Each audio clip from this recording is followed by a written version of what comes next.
Quelles sont les trois sources de souffrance principales des personnes avec un syndrome d'Asperger?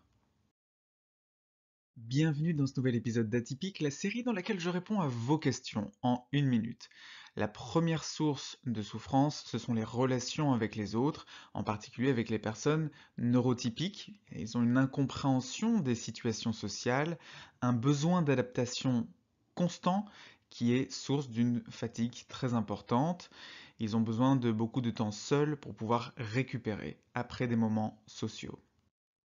La deuxième source de souffrance, ce sont les stimuli sensoriels. Je pense en particulier au bruit, mais ça peut vraiment être n'importe quel stimuli sensoriel qui, là aussi, sont source d'une fatigue très importante. La troisième source de souffrance, ce sont les troubles qui sont habituellement associés avec le syndrome d'Asperger.